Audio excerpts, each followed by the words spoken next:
He is the host of Jesse Watters Primetime. He is the host of The Five. He is a multiple-time best-selling author, and that will not unlikely be the case again, because he has written a new book, Get It Together, where Jesse interviews some 24 radical leftists to understand why they are the way they are. What's up, Jesse? How you doing? No one told me you were going to interrogate me. You knew that would be the case. I wouldn't have agreed to do this interview if I had known that. But go ahead. I think you secretly want to. I think you secretly want people to understand Jesse Watters. Hey, Jesse, you're an interesting dude. Before we get into why you've interviewed all these interesting people, you're an interesting dude. You and I have hung out some behind the scenes. And I would say to the audience, like, you are the same dude behind the scenes that you are on camera, which I consider a really big compliment. But you are unique, man. Like, you know, in my 40-plus some odd years of hanging out with dudes, I can verifiably say you're a dude. But you're a different, like, amalgamation of dude than I've ever run across. In your own words, you're arrogant, you're smug, you are cocky, you have faux humility. And I know some of those guys, but I've never known one with self-awareness. I've never known one that understands he is all of those things, which makes one wonder, are you really all of those things? We hung out once, Cain. Once. And the whole time I tried to get you out of my system. I mean, but sure. Am I confident? Yes. Cain, you have to be a little confident in this business. You're overconfident. You're overcompensating. Everybody knows that. But I am humble. I know I could lose this job and I had probably no skills to fall back on. You could probably do sports. I couldn't. This is all I have. And I'm deeply self-aware about my limitations because my mother has driven that awareness into my brain since a very, very young age. Tell me about, and I'm not trying to put you on the psychotherapist's couch. You talk about her on The Five, and we're going to do this because you've done this to, again, some 24 radical lefties. But, like, tell me about your mom. Like, isn't your mom on the left? Oh, yeah, far left. Mondale, Dukakis. Do I have to talk about my mother? Because her ego is probably bigger than yours at this point. What I'm curious about is, and I'll tell you, like, you know, I grew up in a small town in Texas. My dad was an attorney. He would have described himself as a Democrat, but there was nothing that would have ticked the boxes, certainly of a modern-day Democrat or even, you know, an 80s Democrat. He was one out of self-preservation because he was a trial attorney, and he needed to be a Democrat in order to protect his profession. Like, you spend so much time wondering why all these other people are the way they are. How did you grow up with a mom on the far left and you end up conservative? She was a flower power hippie non-protester. That's where she came of age in the 60s, you know, in Ohio. 4 dead in Ohio. That was her rallying cry. And women's rights, reproductive rights, Cain. Oh my gosh. And so I was raised, and my father is like that too, although not that radical. I was raised to believe in caring and sharing and making friends and being respectful, being polite. And so I rebelled and became a right-wing agitator. And I've been very successful at doing that. But I've also incorporated those core values, which are not liberal values. Those are universal values of respect, community. I just feel like I've made those values my own. And my mom's still proud of me. She's happy that I have health insurance. She's proud that I've written a book in English without a lot of grammatical errors. But aside from that, if I'm not on a show on Fox, she will not watch. She will not watch. She's revolted by the whole thing. She's excited that they're seizing Trump's properties. That makes her happy. That's kind of where we are. She thinks he's a threat to democracy. Like, she thinks the dictator on day one hoax, she thinks that's probably true. When did you rebel? When did you become such a disappointment? I understand she's proud you have health insurance. I was always a disappointment. I was just the level of disappointment got a lot better. In college, I think I had too much to drink, and I remember watching C-SPAN and seeing all these Republican senators on the floor talking about their values, and they were the same values that I had been reading about that the founding fathers had espoused about personal responsibility, limited government, low taxes. And wait a second, I think I might be a Republican. So then I started listening to Limbaugh, and after that, forget about it. I was hooked.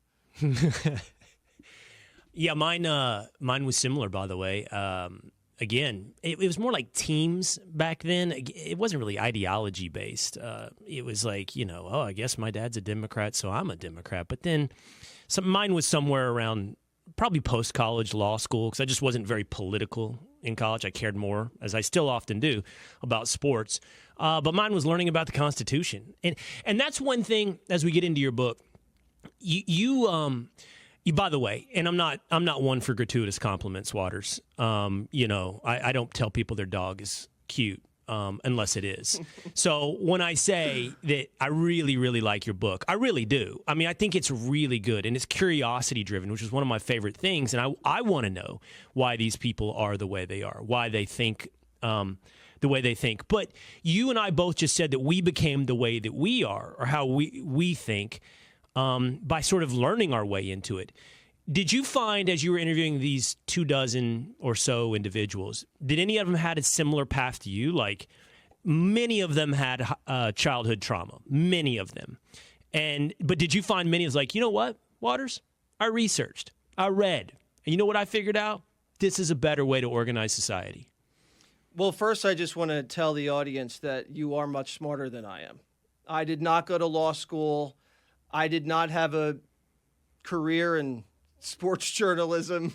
I started at the bottom at Fox and then got lucky and failed up. So you are much more educated than I am. So it's still astounding that you have not been more successful than I have at Fox. No one can figure it out with all that brain power and creativity. I'm just... maybe you'll figure it out one day. Maybe it's... This is, just for the record, for the audience, this is the faux humility of a primetime host appearing on a digital show. Not true. I cracked open when I was lost in my early 20s, cracked open, what do they call it? Is it the GMAT, the LSAT book? Second page, I shut it. I said, I'm not going to law school. It's too much. Those little word problems, the logic, forget about it. Couldn't do it. So now I just shoot from the hip, Will. But yes, I had struggles. You've had struggles. You probably were ridiculed and teased as a child because of your looks and your athletic abilities and your social skills. The girls hated you. You probably had a rough time in high school like I did. And then you grew out of that and you learned how to develop your skills. You were put to work somewhere, and I always figured out that action created success. If you're sitting around and you're thinking about things, that's not going to get you very far. But if you're busy and you're working and you stay hungry, you get up at 6 a.m., you work. I was good at doing what I was told. I didn't have a lot of time to think about how I felt or how other people, I execute, and I did well. A lot of these people who I spoke to for hours, and they told me their life stories, had traumatic childhoods, probably a little worse than yours. And I don't want to make light of this, but these people suffered rape. They suffered abuse. Their fathers were barstool dads. Their moms nymphomaniacs, neglected, all kinds of horrible things. And where some people grow out of it, these people weren't able to grow out of it. And so they had a lot of issues. And then instead of working on their issues, they say, I'm not the problem. Society's the problem. None of these are my issues. It's your issues. And if we could just change society to fit how my problems are, then I'll be fine. So we have to get rid of gender. We have to get rid of prisons. We have to get rid of the border. Then I'll feel better. And then my issues will be solved. But what does that do? All that does is make their issues our issues. because no one's told these people to get it together. Did you have a mom or a dad that told you to get it together? My mom would look at me and she'd say, Jesse, you get it together. And okay, got it together, figured it out. And no one wants to say that anymore. We're afraid of stigmatizing. We're afraid of telling people to get it together because we don't want to be judgmental. That's the meanest possible thing. But the more we allow these people to not take responsibility for their lives, the more we allow them to just do whatever they want, whenever they want, whether it's drugs all the time, whether it's cross-dressing and dancing in front of children, whether it's mainstreaming, being attracted to minors.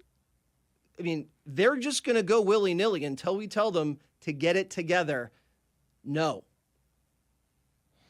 That's the title of the book, Get It Together, Troubling Tales from the Liberal Fringe. And the book is broken down into various interviews Jesse did with archetypes, but real people that fall into some categories like the following. You have the open borders professor, the BLM supporter, the African nationalist, the anti-work inactivist.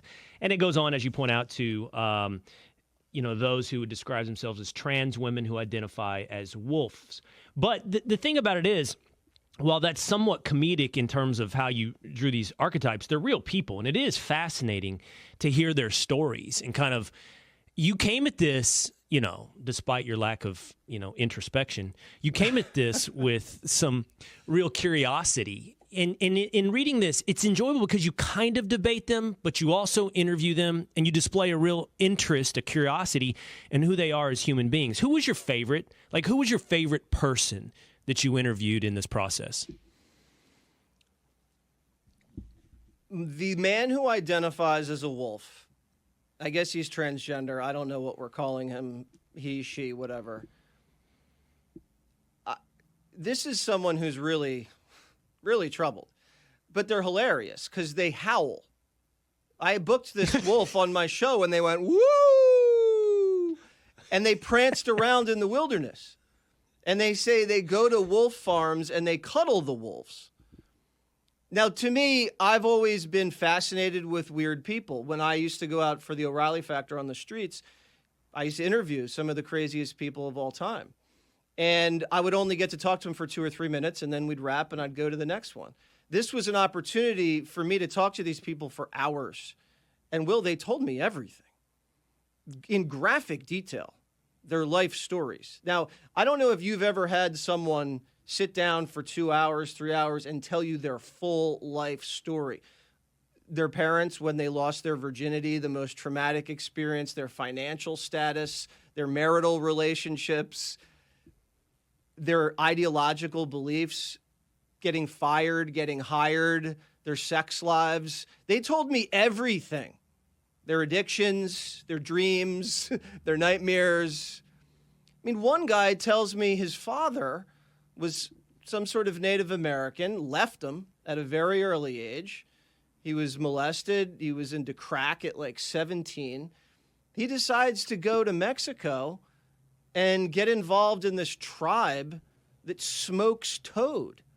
And he goes to these reservations on the coast, just south of where cartel territory is, pulls these toads, squeezes the secretions, he gives some of these psychedelic toad medicinals to one of the cartel's greatest assassins. It's supposed to put you in a dreamlike stance, supposed to make you closer to God. And this woman probably has 400 kills under her belt. And she sees the devil, throws up, has a bad trip. And he's just sitting there next to one of the most lethal women in South America, smoking toad venom. This guy tells me this. And I don't know what to tell him. I mean, he says he's seen God. Now, have you seen God? I know you work with No. Pete Hegseth. That's about as close as we're going to get. But I mean, when someone tells you how they saw God, and you're a great debater, and a lot of people see that on television. I'm not as good of a debater as you are. You're very quick, you're very argumentative, and that's why people don't like you, because you're not very agreeable.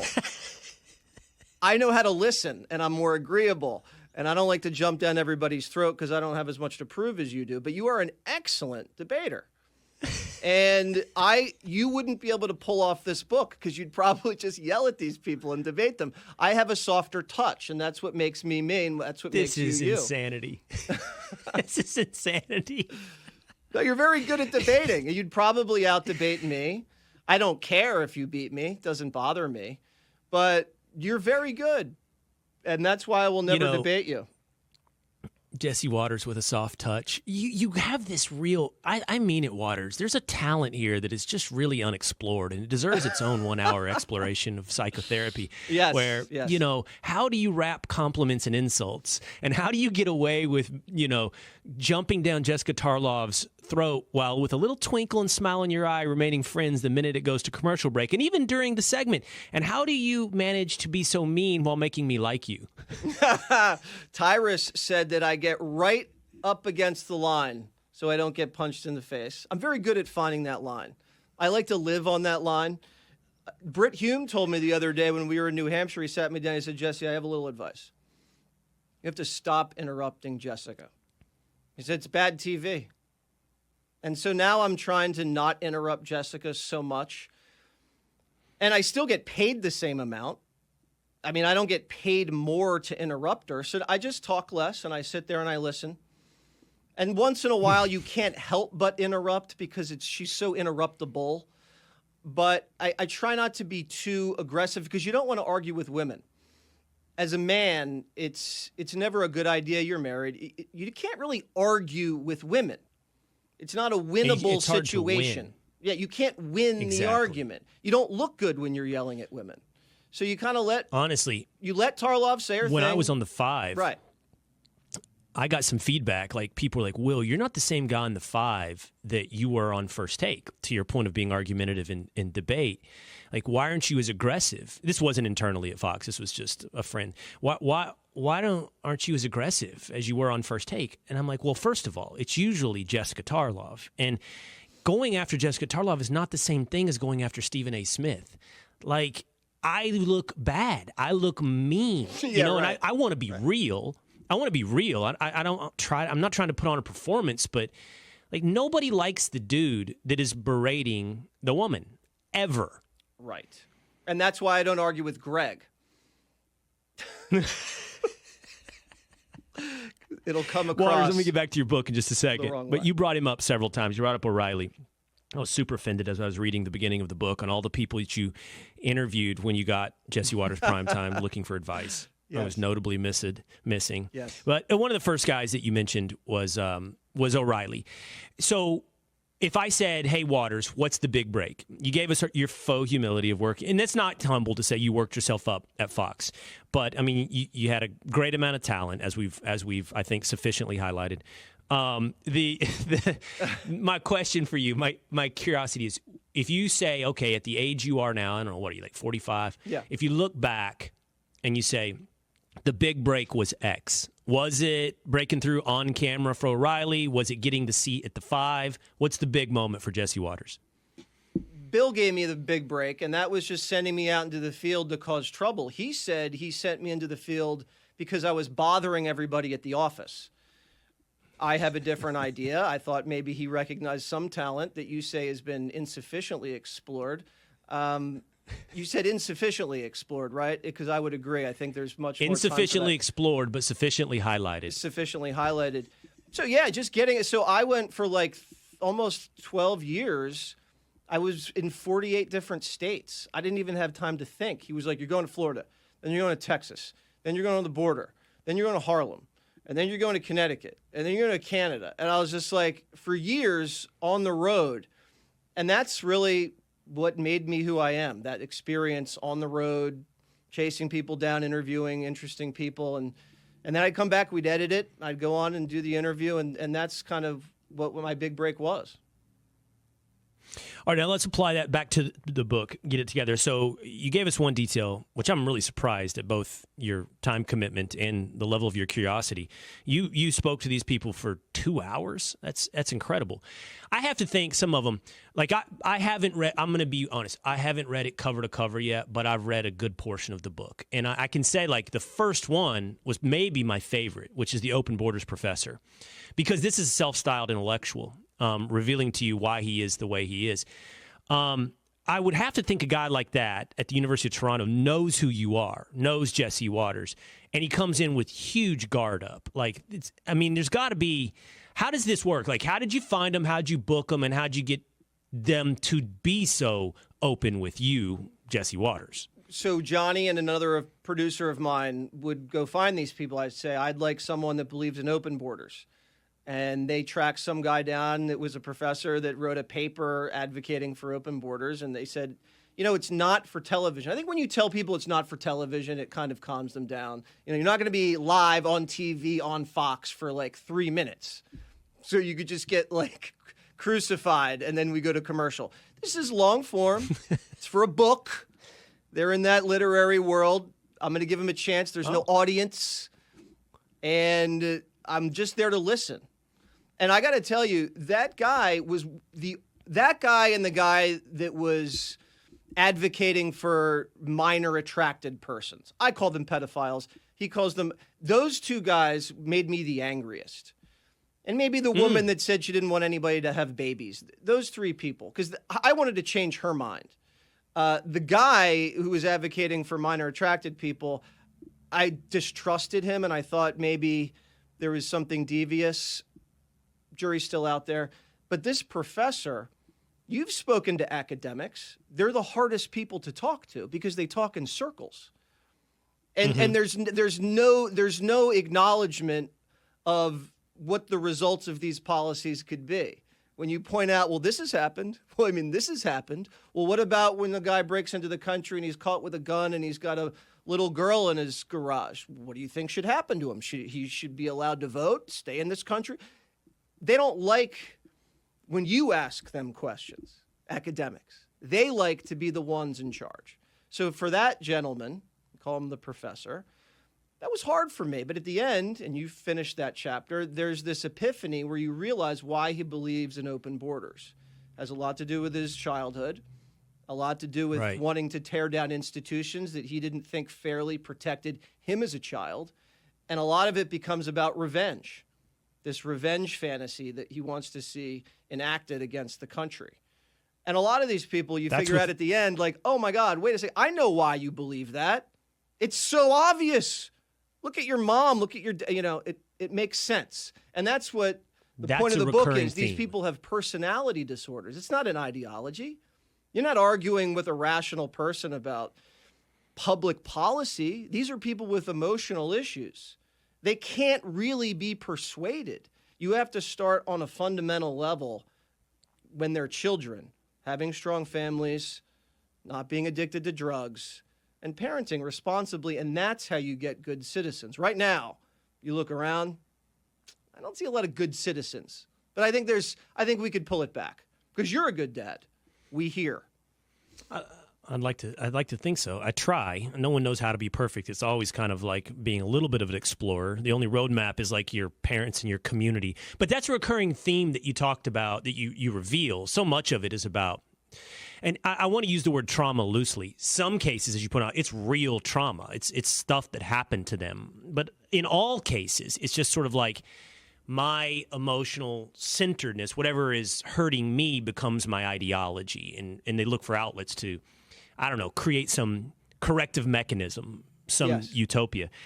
Are the names real? Like, I'm curious, did you change people's names? Do they know that they're appearing in a book? Like, do they risk now? I'm curious about two things. Do they risk getting canceled, and have they read the chapters about them? Because you're pretty funny in the chapters, as you are in real life. You've got some asides. You give us some internal dialogue while they're giving us their life story. I'm curious their reaction.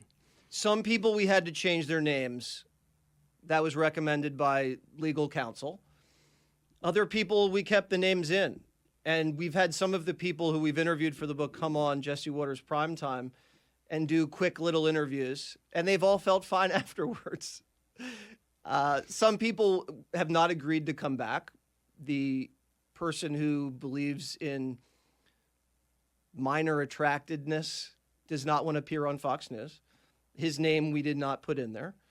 Other people we can't find, like the homeless junkie in Manhattan, we have not been able to find him. We hope he's doing okay. And some people I really don't care to talk to anymore, but everyone seems to be fine. We'll send out signed copies of the books and hope they read them.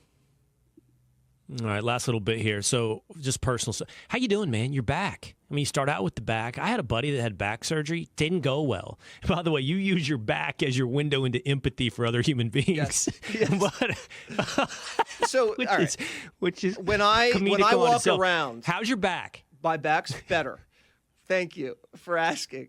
When I walk around pre-back surgery, I didn't think about other people. I walked around. I was like looking where I was going, and that was pretty much it. When I was recovering from surgery, I'm like limping in pain around Manhattan, and I'm noticing other people in pain. I'd never noticed other people in pain. And so that kind of got me thinking, maybe I should think about other people a little bit more at age 44. And I did, and I listened, and now I know more. Apparently, you can learn more by listening. That is also a big takeaway. It's a revelation. Yes. Late in life, I discovered I'm that. glad your back is doing well. I've heard that 99% of back surgeries are failures, so maybe you're in the 1%. Really quickly before we go, when I fill in for you on your show, one of my favorite things is the production staff will randomly drop, well, Jesse says that's not something a man should do. And there's like a running list of rules for men, Yes. one of which you and I have laughed about together on the 5, and we agree. Men should not drink out of straws. Just flat out hard rule. Your staff told me one that I don't know that I agree with. And you said men should not have best friends. So give me like 3 or 4 of the men should nots, the rules for men according to Jesse Watters. You reach a certain age where you can have friends, but you don't call them my best friend. And this came up with one of my producers said they were away for their weekend with his best friend. And he's like 40. I just thought that was a little odd. Also, men should not eat soup in public. But there's some exceptions. If you're in New England and it's a chowder situation and you're on a dock on a wooden bench with seagulls and you have a lot of those, what are those little like cracker things? You can eat that way. Mm-hmm. But I wouldn't, but and a nice bisque is acceptable. Like a thick bisque. But I'm not into, vichyssoise, at a restaurant in front of everybody, men pursing their lips. Like, it's just not. I don't like when men eat ice cream in public. I do have an exception there. On vacation, you're allowed to lick an ice cream cone. I'd prefer you to eat it out of a cup with a spoon. But when men show their tongue around other men, I don't think that's really masculine. I don't want to see their tongue. Some part of their body that I don't want to see. I don't think you needed to go to law school to have this, shoot from the hip instinct that I think so far, at least when it comes to rules for men, is pretty infallible. I am with you on every single one of those. The ice cream cone, the soup, which I don't even eat soup, period, much less in public. So you don't eat soup? You don't eat soup? No, I'm anti-soup. You're anti-soup? No, it's prison food. I'm anti-soup. What about like a split pea with thick country ham? No soup. It takes a good meal and pours water on it. It's prison food. I eat some ham and peas, but why do I need water on top of it? Anti-soup. What about as an appetizer or on a cold winter afternoon in a cabin? Drink a hot beverage or eat a salad as an appetizer. Okay, so you're actually, did soup do something to you? Here we go. Here we go. We could get into my anti-suit, but instead you can get into the mind of the troubling liberal fringe. Get it together. It's Jesse Waters' new book. Seriously, genuine endorsement. I really enjoy this book. I find it very curiosity-driven with a whole heaping help of Jesse Waters. All right, man. I don't know if it's just once, but it feels like we've hung out like half a dozen times. So yeah, I know. You left a bigger impression. We'll hang than I did. out. You're never around though. Where do you live in Texas? Correct. Yeah, you live in Texas, and then you come here on the weekends, and then you face off against Hegseth and feats of strength, and you're better at parlor games, and he's better at athletics.